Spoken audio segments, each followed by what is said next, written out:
Welcome to Middle East Briefing. The content of the briefing includes the end of Israel's Gaza illusions. Blinken urges Israel to take steps to avoid civilian casualties as Gaza death toll soars. Bowen, 5 new realities after 4 weeks of Israel-Gaza war. France warns Lebanon will fall into an abyss if Israel-Hamas war spreads. Thai Muslim politicians held talks with Hamas in Iran seeking hostage release. The end of Israel's Gaza illusions. Foreign affairs. The recent attacks by Hamas on Israel have prompted a deep transformation in Israel's approach to security. This is not just another round of conflict in Gaza, but rather a war of exceptional scope and difficulty that could last for months. Israel will need to deploy military strategies drawn from long war paradigms, as well as diplomatic, informational, and economic tools, to be successful in this comprehensive mission. The failure of Israeli intelligence and security forces in preventing the attacks marks a catastrophic collapse of Israel's existing security strategy. The old deterrence model is dead, and new approaches will need to be considered to prevent such disasters in the future.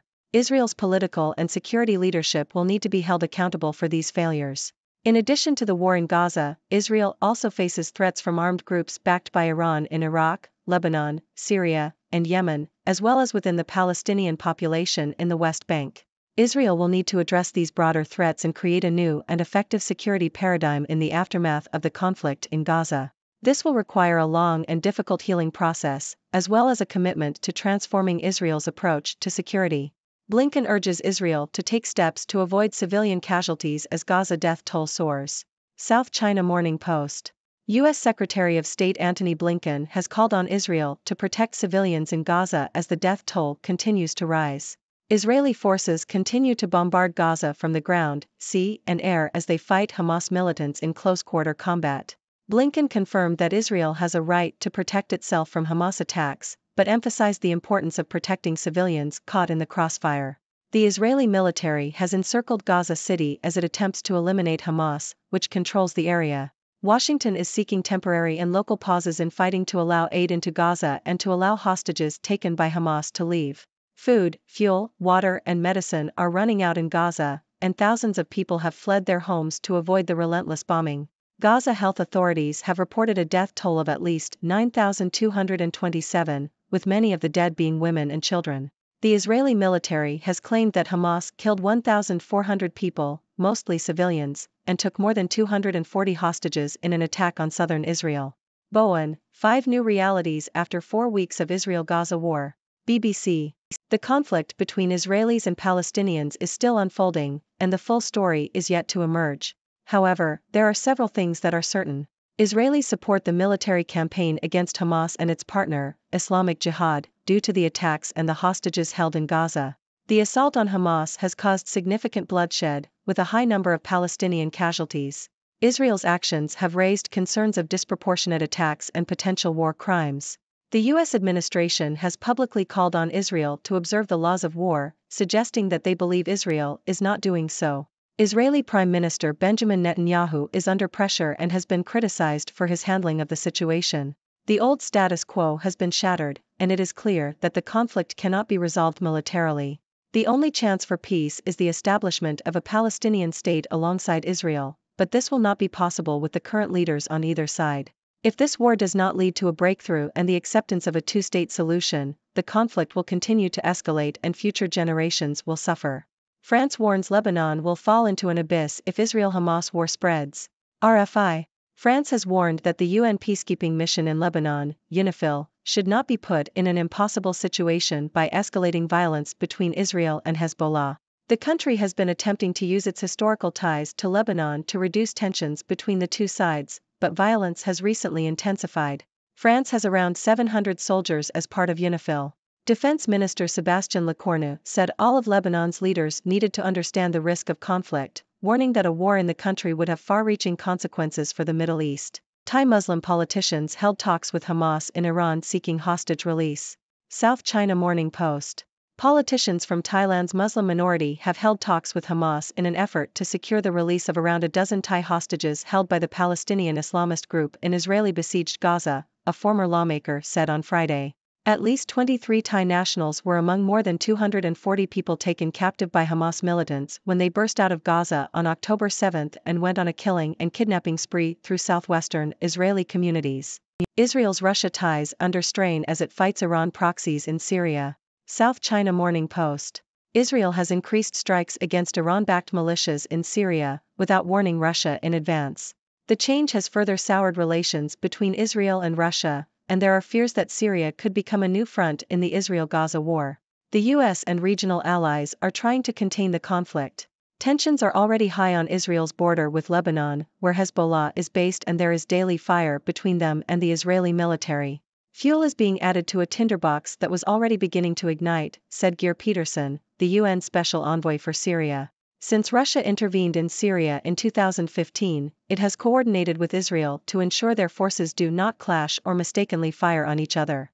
However, Israel has been striking targets in Syria for years, mainly to thwart Hezbollah militants. U.S. allies try to craft Gaza endgame as deaths, destruction mount. Reuters. As the Israeli military continues its assault on Hamas in the Gaza Strip, discussions have begun about what will happen in the aftermath of the conflict. There are various options being considered, including the deployment of a multinational force, an interim Palestinian-led administration that excludes Hamas, a temporary UN supervision of the territory, and a stopgap security and governance role for neighboring Arab states. However, the challenges ahead are daunting, and it is uncertain whether any of these options will be viable. There are concerns about whether Israel can destroy Hamas as it has promised, and whether Western allies and Arab governments would be willing to commit military personnel.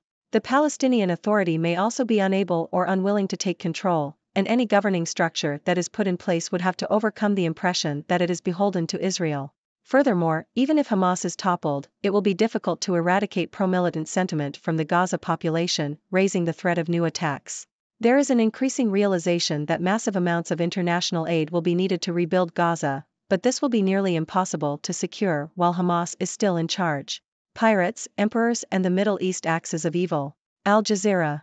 The US and Israel have waged asymmetrical wars in the Middle East for decades, decimating communities and displacing millions of people under the pretext of self-defense, writes Ramzi Baroud in an op-ed for Al Jazeera. The US-Israeli strategic alliance, born out of the 1967 war and occupation, has been the main driver of instability and violence in the region ever since. The US has rewarded Israel with billions of dollars in military assistance, despite the country's rejection of US peace initiatives.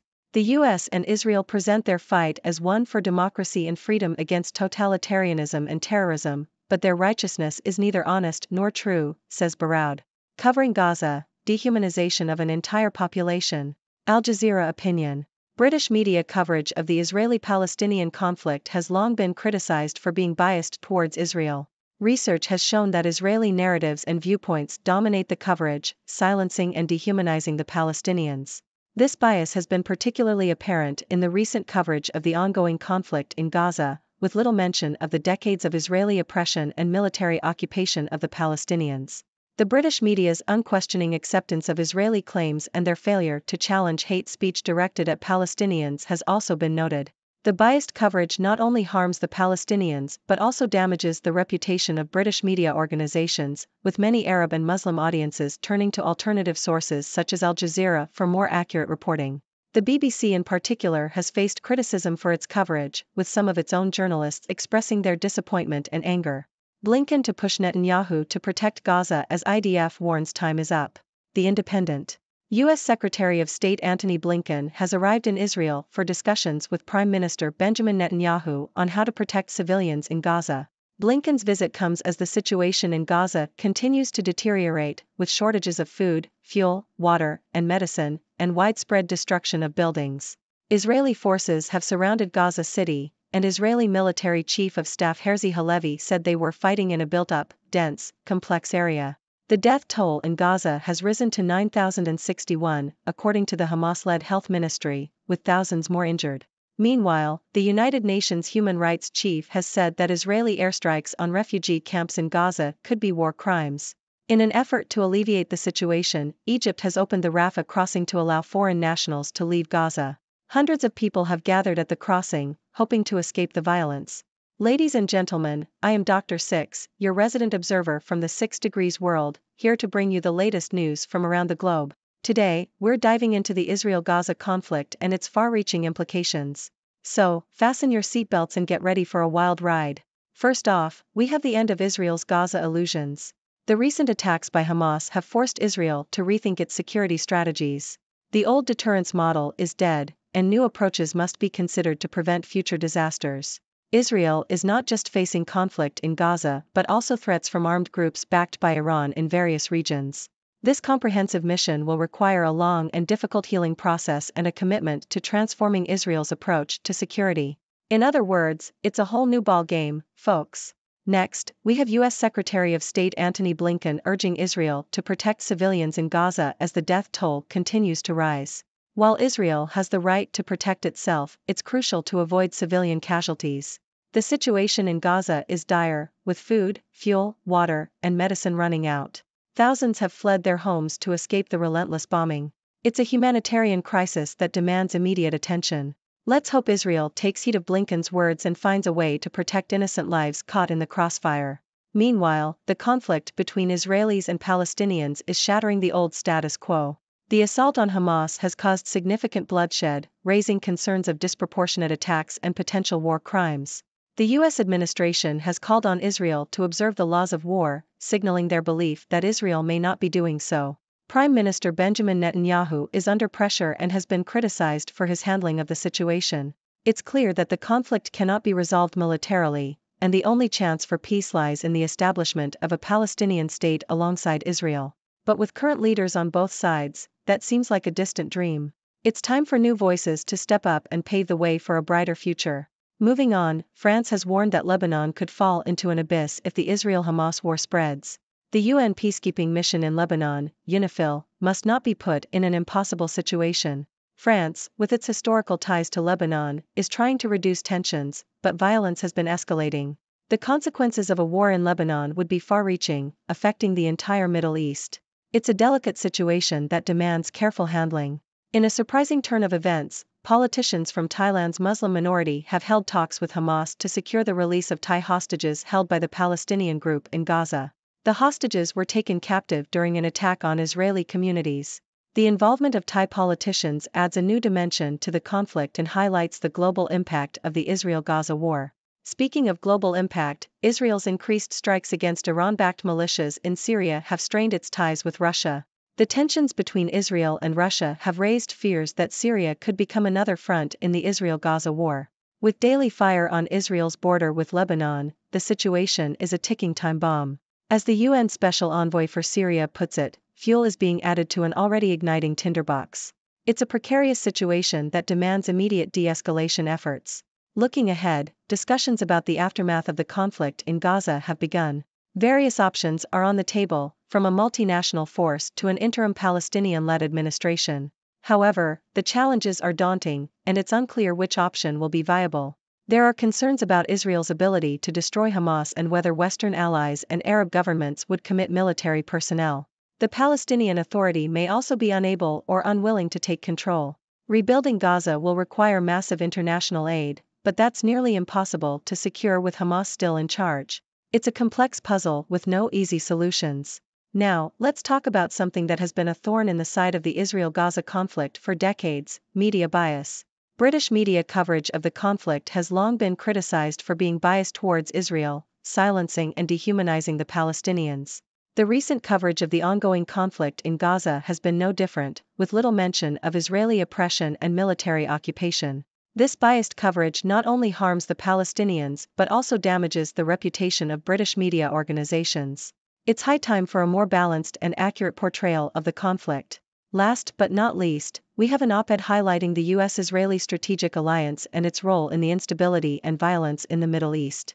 The pretext of self-defense has been used to justify asymmetrical wars that have devastated communities and displaced millions of people. The alliance presents itself as a fight for democracy and freedom, but it's far from an honest and true portrayal. It's time to question the motives behind these actions and demand accountability. And there you have it, folks. The Israel-Gaza conflict is a complex web of political, military, and humanitarian issues. It's a test of leadership, a challenge to security strategies, and a call for justice. As always, I encourage you to share your thoughts, questions, and ideas. What are your takeaways from these stories? How do you think the conflict will evolve? Let's keep the conversation going and explore the possibilities together. Until next time, stay curious and stay engaged. Thank you for tuning in. The content above showcases the latest briefing reports and analytical synopses, thoughtfully curated by the 6Do team. These insights stem from a wide array of reputable media outlets, think tanks, government sources, and specialized experts worldwide. We encourage you to explore these sources for a comprehensive perspective. Keep in mind that while the content may not always align with the official standpoint of 6Do Brief, it's not meant to be taken as absolute directives for decision-making. Comprising seasoned media professionals, learned scholars, and accomplished scientists, the 6Do team embodies a trailblazing, fully independent media entity. To customize 6Do Brief to meet your professional needs, you have the option to subscribe to a diverse array of briefings on our website, 6dobrief.com. Regardless of your location, you can conveniently receive 6Do Brief via email.